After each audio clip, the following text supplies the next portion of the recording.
Hello, this is an IB economics lesson from yours truly, Jacob Shusko. Today we're going to be talking about capital flight. If you didn't know, capital flight is the movement of financial assets out of a country in response to unfavorable domestic circumstances. So when we talk about capital flight, we like to talk about what it's caused by and what influences it. So first off, the first example I'm going to be talking about is the Asian crisis of 1997. In the Asian crisis of 1997, Thailand devaluated their currency, which led to a lot of investors pulling out their assets because they didn't want the risk of losing the value of their assets by the depreciation. So that is one example of how capital flight occurs. Another example is another reason is political instability. With political instability, a lot of the times the companies have to pay, it's a regressive tax from the corruption, so that it ends up making a lot of people pull their money out of a country and leave the domestic circumstances to make sure they're making more money. So now that we have the reason why it's caused, let's talk about the effects. So the effects of capital flight. So capital flight can lead to a low return on savings and investments. And so if there's low savings in the economy, there's going to be no room to make any investments. So that's thus limiting the investments. So low savings, as we can see by the poverty cycle, leads to low investment. And then there's also going to be a reduction in government revenue, because if there's not as much revenue and income in the country, there's going to be less tax money that can be obtained. And so then that reduces all public services, thus making a country unable to develop because they can't get help with basic needs and necessities. And then also an effect of capital flight is that there is a tax burden that is being shifted on the middle class / the poor, and this kind of goes along with the corruption. And when there's more corruption, it's a regressive tax. It's gonna hurt everyone about the same, and it just adds an extra cost to the economy. So yeah, that's the basic reasons for the capital flight. Hi, I'm Mika Krasnitsky, and this is IB Economics. Today we will be talking about the vicious poverty cycle and how exactly the capital flight is connected to the poverty cycle. We can go over here. Oh, whoopsie. Here we have the poverty cycle. And so the first thing I want to talk about with capital flight and the poverty cycle is the low savings aspect. How low savings is created is because people, the capital that they earn is going out of the country. It is going overseas, and therefore the banks are not receiving the proper savings that these people should be putting into the domestic economy and into the banks.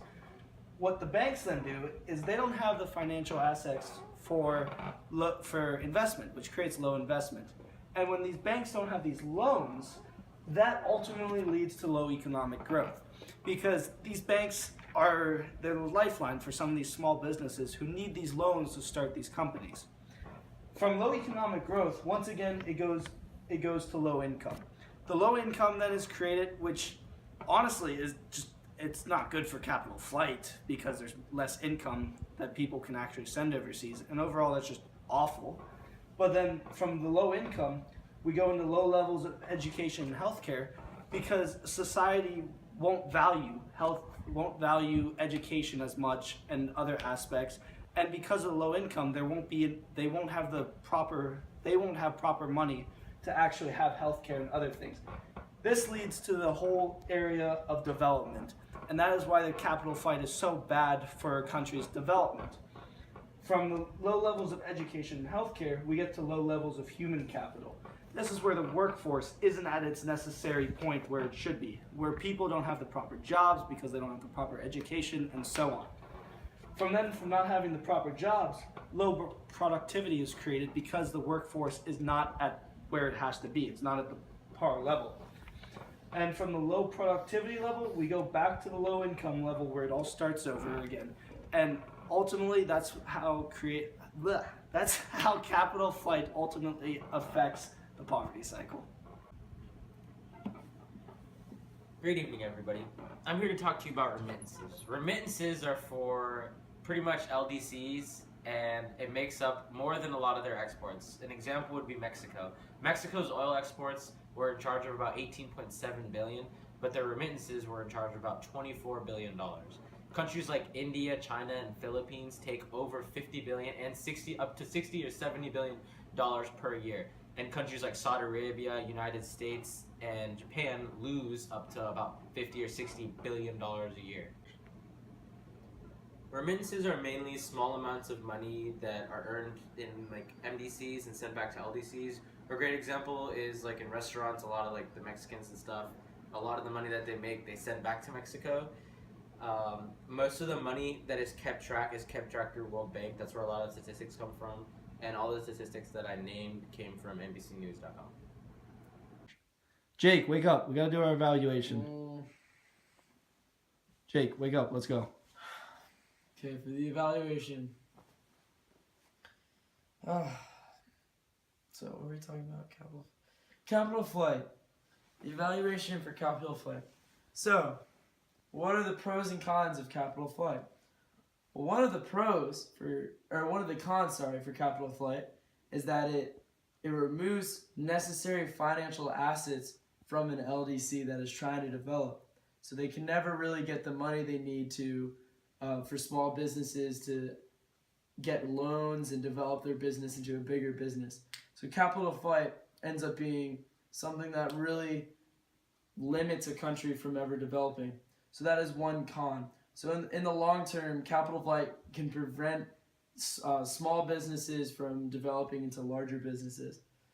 Okay, so a pro, well, when we talk about pros, we're looking at a different stakeholder group. We're looking at the more developed countries. And a lot of the times, capital flight is a completely legal process unless the LDC has a rule that limits that, which they usually don't because they have a lack of rule of law in their nation. But MDCs benefit from this because different international and multinational companies can choose to withdraw funds if the situations in the LDC are not working out. So those are some reasons there. All right, an evaluation of remittances. So remittances, as we've said before, is when an LDC migrant worker goes to MDCs and works and then sends the money back. So as we've seen from the numbers, this happens to be a lot larger than foreign aid. So a con of this is when we look at those numbers, it may demotivate people from investing in foreign aid, which can also be useful, but we see that a lot of it is from remittances. But obviously a benefit of the remittances is that it moves money back into the country and it can develop local communities in the LDC, thereby improving the economy. So in the long term, remittances act as a way to move financial assets back into the LDC.